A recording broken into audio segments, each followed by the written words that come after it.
is a kind of exotic land where many people, Westerners, wanted to go there. The secrets of the Tibetan culture have eluded us and held our fascination since early times. Humans have inhabited Tibet for at least 20,000 years. Little is known about the earliest inhabitants of this forbidding environment. But ancient Tibetan texts identify the region's first rulers as the Jiangshang people, who emerged around 500 BC. Much about this early civilization is still a mystery, but their spiritual tradition, called Bon, remains a powerful force in Tibet. The native indigenous Tibetan religion, which is known as Ben or Benpo, that in many ways it's similar to Taoism. It connects nature and spirituality. Certain spots are very powerful spots. There's a lot of magic involved, like demons and exorcisms. In the 8th century, Tibetan king Trisong Detsen introduced a new religion and philosophy to the area, Buddhism. Followers of Buddhism share a belief in reincarnation and don't acknowledge a supreme god or deity. They instead focus on achieving enlightenment, a state of inner peace and wisdom. The combination of Bon, Buddhism, and other local traditions resulted in what is known today as Tibetan Buddhism. At the same time Buddhism was introduced, Tibet also gave rise to the world's most mysterious spiritual leader, the Dalai Lama. We believe the Dalai Lama is the original lineage from the Buddha. Dalai Lama is a manifestation of very special, dedicated compassion Buddha manifested for Tibet. The great Tibetan thinkers strongly believe, along with the rest of the population, that this is in fact the 74th incarnation of the Chenrezig. And it is a continuation of the Buddha himself. So the current Dalai Lama is a continuation of this great energy.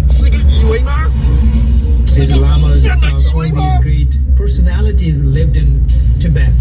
So perhaps there is something to be learned from these great masters in Tibet.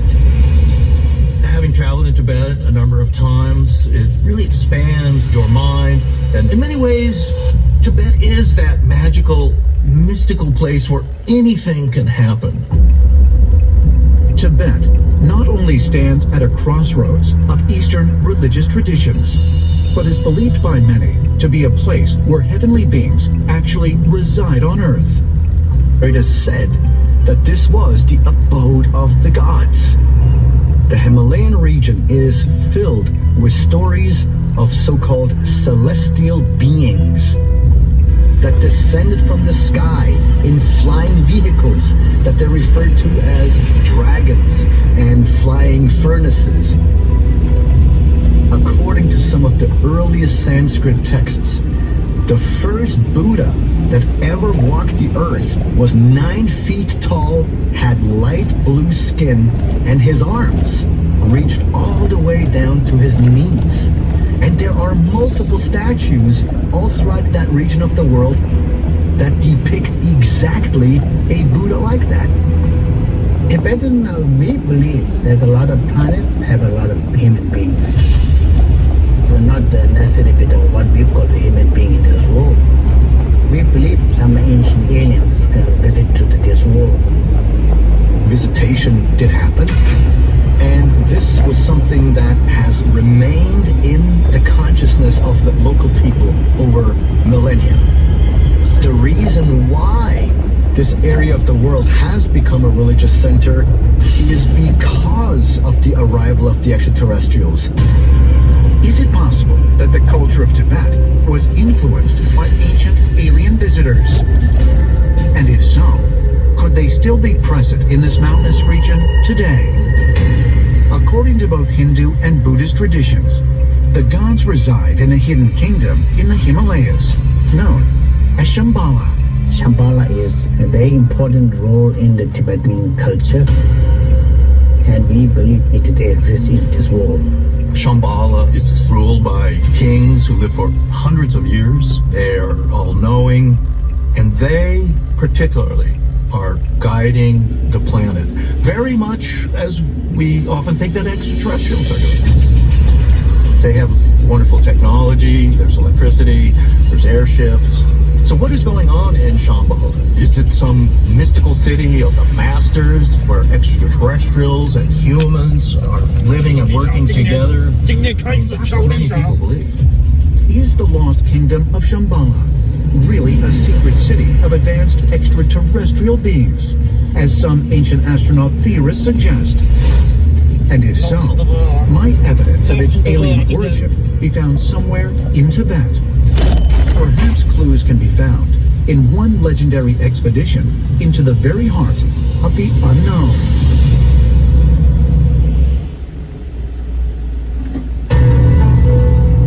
Tibet, summer 1927. Russian painter, philosopher, and archaeologist Nicholas Roerich embarks on an unprecedented expedition into the uncharted territory of the Tibetan Plateau on a quest to find the lost kingdom of Shambhala.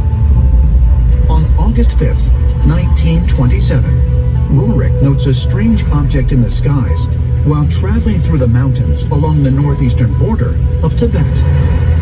Roerich writes that they were looking up at the sky watching an eagle fly around, and then suddenly they saw a sort of oval-shaped object moving from north to south, very fast speeds, pass over them.